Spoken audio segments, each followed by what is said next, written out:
Well, welcome and good day, everyone. We, of course, are glad you guys could join us here again for another Talk It Over. Today, I have Michaela and Dave with me. I'm looking forward, of course, to some great conversation. Continuing in our message series. Wait, no pressure. No pressure. It's got to be a great conversation. Let's go. Yeah, got to be great. Okay. Yeah, setting the bar high today. Got it. Continuing in our series of Habits of a Healthy Heart. Week 3, again, another excellent message. But before we dive into that, how are your weeks been going? Things been good, down, up, down, maybe busy, slow? Anything new and exciting? Yeah, this week I was in London, Ontario,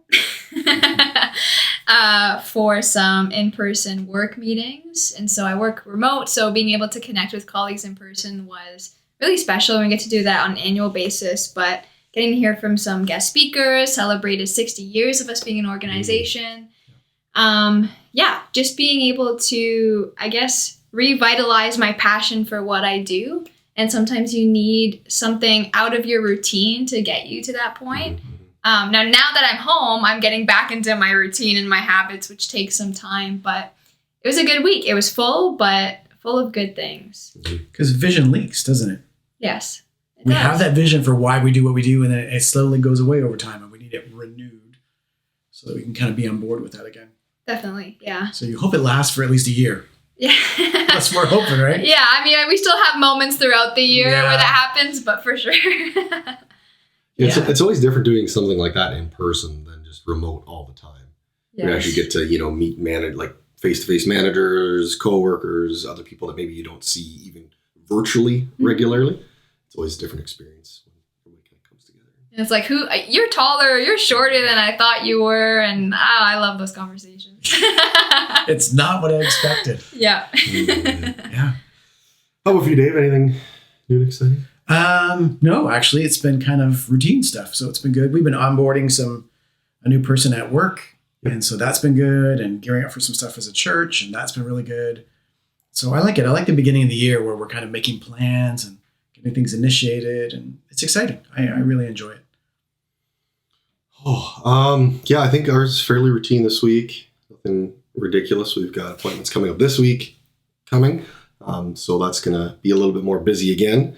But for the most part, it's been pretty good. My wife has worked a lot this week. Things kind of went crazy. There's shuffling around of departments and such. So more change this week for her. Her week's was really busy. So it was a little bit of shift on a little different routine as she's spending a bit more time at work and kind of organizing that. But otherwise, it's been fairly good, which was good. It was last week. So hopefully this week will be a bit more calm with all the appointments. But that's kind of nice. That's kind of the hope anyway. So we'll see how that pans out. That doesn't always work out the way we expect it, but hopefully we'll see a bit more of a more routine week. Wait, so does that mean it's busy wife, busy life? Is that how that works? No, not specifically. It's generally always fairly busy, but just a little shift in who's doing what at times, right? Yes. So just kind of organizing that around a bit more of the week's schedule. Yeah. So just kind of just shuffling a little bit, but and we're coming up at the end of our fast. We got just a few days left that we do as a church at the beginning of the year.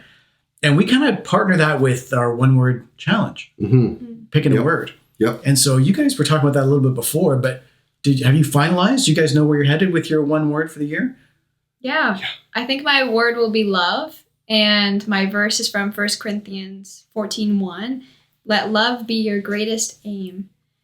And so unpacking, what does love mean? That love is patient, love is kind.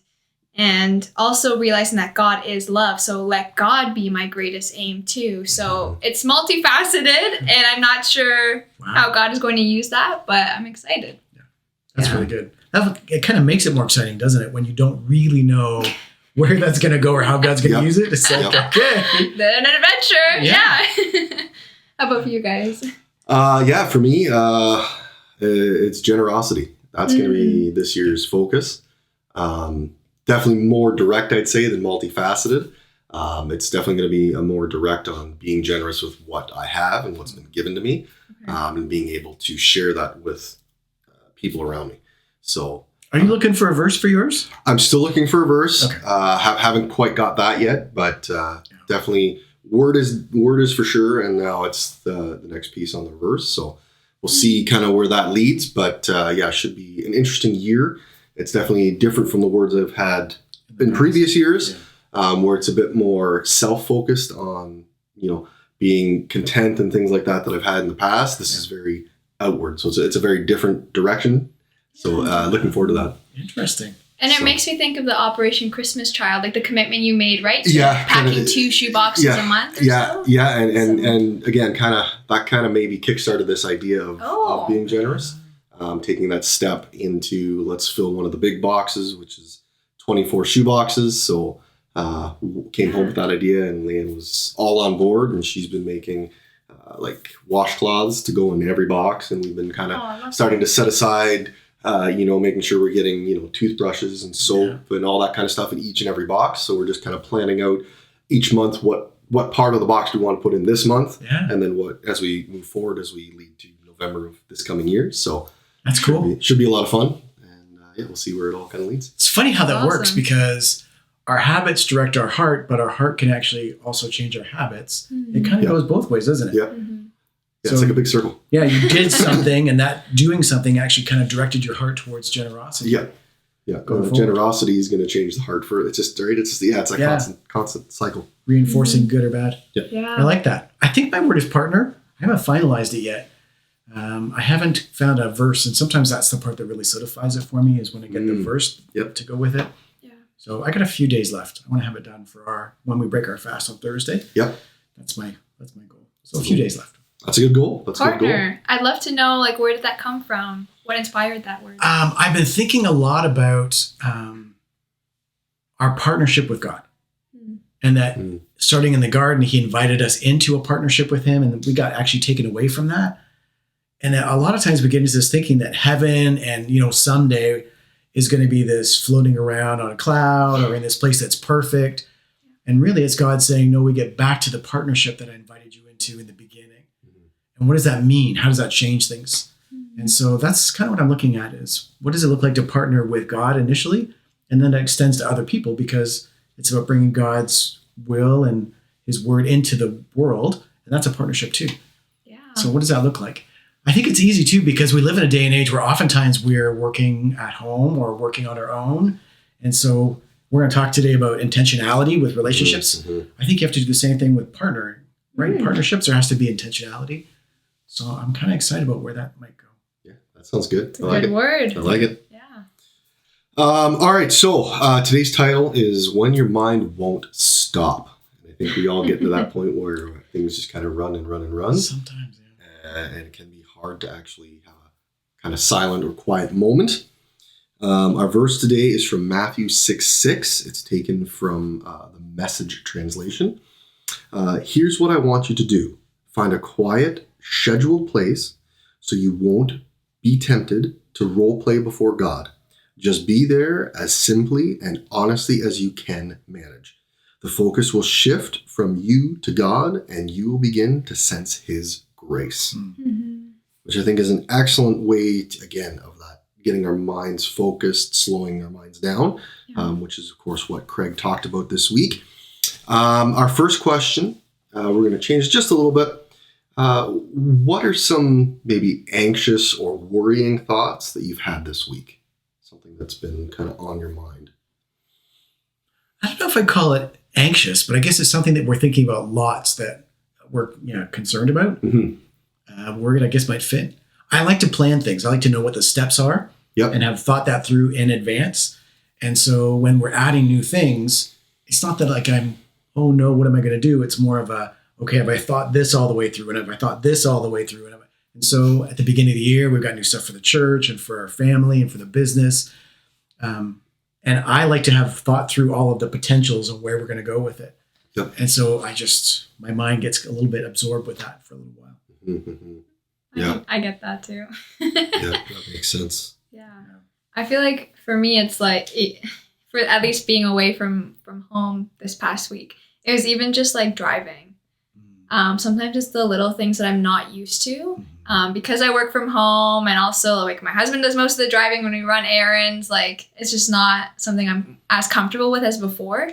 But listening to worship music during that time and just asking God to protect me on my drive, that helped to ease the anxiety, because no one wants an anxious driver on the road. And so I was like, I can't just constantly be tense this whole drive. And thankfully the drive was really good. Road conditions were good. So yeah, just like being able to surrender and say like, yes, it does make me nervous and I'm not used to it, but hey, I can lean in to God because he can give me that peace. Because you're out of practice.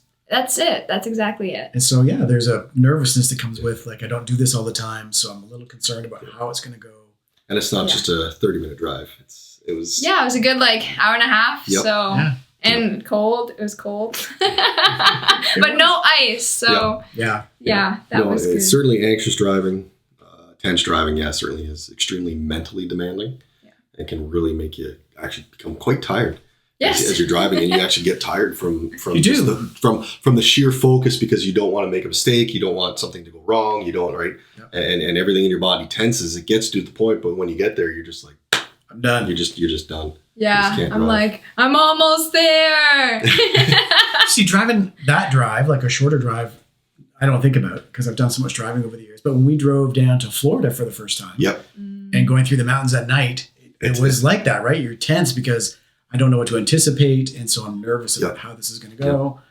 Yeah. It's a completely different experience. It is. Which is similar in terms of like the whole planning piece and just like expecting what's going to happen. That's right. So the uncertainty of that can be like troubling sometimes. Yeah. Draining for sure. Draining too. Yeah.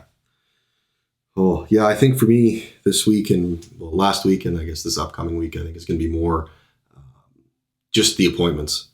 I think it's shifting because he understands what's going on and he knows what's happening. So it changes it from previous years when he didn't really quite comprehend everything. He just kind of trusted that we knew what was happening and he'd be fine. Now that he's figuring out that, things can be kind of scary, can kind of hurt sometimes, can all the other emotions and things, I think that adds up on both me and Leanne as we start thinking about how can we make it easier or explain it better or try to provide him some comfort and understanding to what's going to be happening. That's kind of been on my mind about how do we want to go for the next piece. That's interesting because I have two sons, and one son, if I would prep him with what's going to happen, that helped. Yep. Because then I can prepare myself. And the other, if we told him in advance, his anxiety would just go up and up and up as he got closer. So it actually wasn't helpful. So which one is it, do you think? I think it's more of prepping ahead of time as seeming to make some help. Yeah. He certainly seems to have more meltdowns if you show up and you spring it on him. He seems to have much more of a meltdown because he has no idea what's happening or what's going on. So the conversations ahead of time seem to be making a bigger difference for him anyway, on being able to comprehend what's happening. And then again, it's just a lot of reinforcement, understanding, an MRI is scary, it's confined.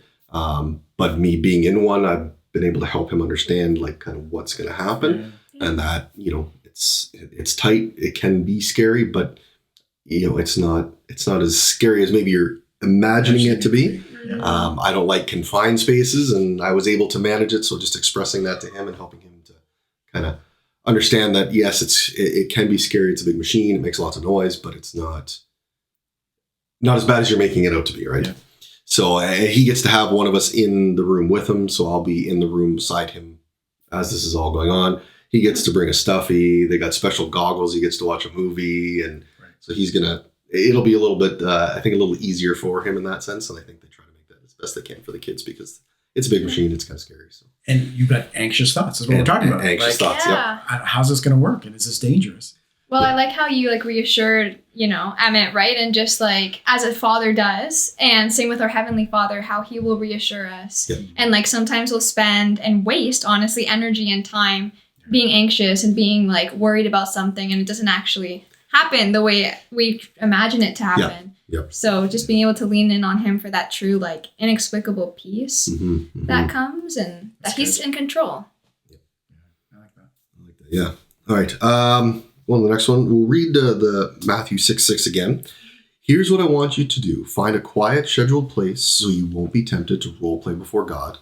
Just be there as simply and honestly as you can manage.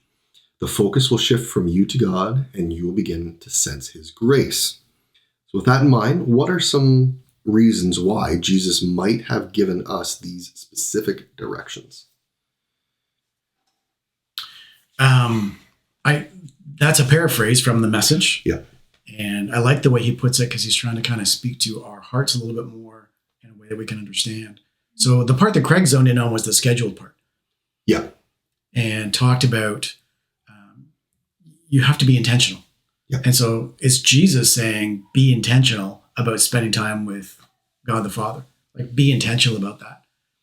And when you do that, to come honestly as who you are. So I love that. It's the make a plan for it. And then when you get there, be like this. Yeah. These are the things you need to do in order to have a genuine relationship. And so I think it's because we get so caught up in ourselves that we crowd God out. Mm-hmm. And if we don't plan it, he's gone.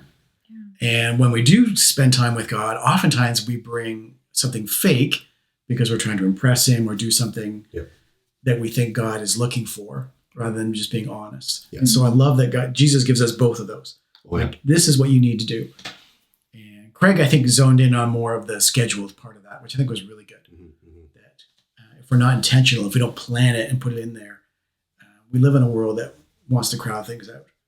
And I was thinking about that really, for Satan, that's really all it is get us busy. Because we get so busy that it doesn't just crowd out our relationship with God. We actually crowd out all of our relationships, don't we? Yep. Like even friends and family members and people that we were close to, it's amazing how those can drift when we stop being intentional. Yep. And suddenly a relationship that was so close and so valuable, we're like, where did that go? Mm-hmm. Like it's suddenly disappeared. And it's because we stopped being intentional. And so if Satan can be like, no, I need you guys wrapped up in things that are just about you, like entertainment that you like or activities that you like that are just self-activities, then slowly you drift away from everybody. God is a part of that and everybody else in your life as well. Mm-hmm. Yeah, definitely. Just the distractions. I don't know. There's so much noise. Yeah. And it could be good and it could be bad, but just noise in general. And so like being able to silence that, like step away from the busyness, step away from like your to-do list, at least for me. And just have, like, I appreciate how practical, at least the message sounds of just find like that quiet, secluded place and be simply just come as you are, be honest with God. And sometimes I could just be very legalistic about like how it looks or even just the time of day. It has to be in the morning at this time before everybody is awake. And realistically, like that's not always the time that works for everyone to connect with God. I've actually just started reading a book called Sacred Pathways by Gary Thomas. Oh, yeah. And it talks about 9 ways that we can connect with God. Yep. And that there's not just one clear-cut formula. And so I'm trying to figure out, okay, like there's different ways that I connect with God, and I want to understand how others do the same.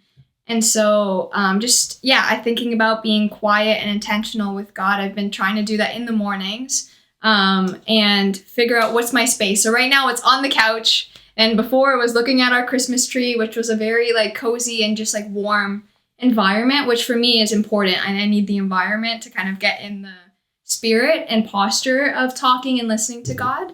But the tricky part for me is just sitting still. So like what Craig was saying of just like the listening piece. Because I'll read my Devo and I'll have some reflection time and pray. But like to just like sit and be like, God, if you want to speak to me, here I am kind of thing. It's hard because my mind will race and I'll start thinking about all the things I have to do. So I'm slowly learning, but it has to become a habit and it's not there yet. Has it always been that way? The sitting still? Being still and being kind of open to reflection and quiet. It's tricky because I'm a very reflective person, but in terms of like the sitting still, that's where I struggle. I'm a very like, okay, on to the next thing, on to the next thing, on to the next thing. Because I get my worth from what I do. Yeah. So reframing that of like, God loves me for who I am. And I really love that Craig talked about Jesus' baptism. Yeah. That before Jesus did anything with his ministry, with healings, like miracles, none of that, God said like, I love you. Mm-hmm. And it was like, whoa. So he has that love for me too. Thinking about my word for the year, love. It's both me receiving that love and also being able to share that love, because if I am not accepting love, I can't show love to other people. Which is what he talked about. When you're pouring out, you have to have something to pour out. Yeah. If you haven't been filled, there's nothing there. Exactly. Yeah. Like there's a reason why Jesus said, love your neighbor as yourself. It wasn't just love your neighbor. Yeah. It has to come from something within. Mm-hmm. And so I want to overflow with love, but also be filled with love for who I am, not what I do. Yeah. It's interesting how this kind of tied in with Life Group last week, as we're talking about scheduling and having space and time that we discussed. Sometimes just removing something doesn't mean you're going to necessarily fill it with God. Yeah. Right. Mm-hmm. Something else That's is right. going to come in and fill that space. Right.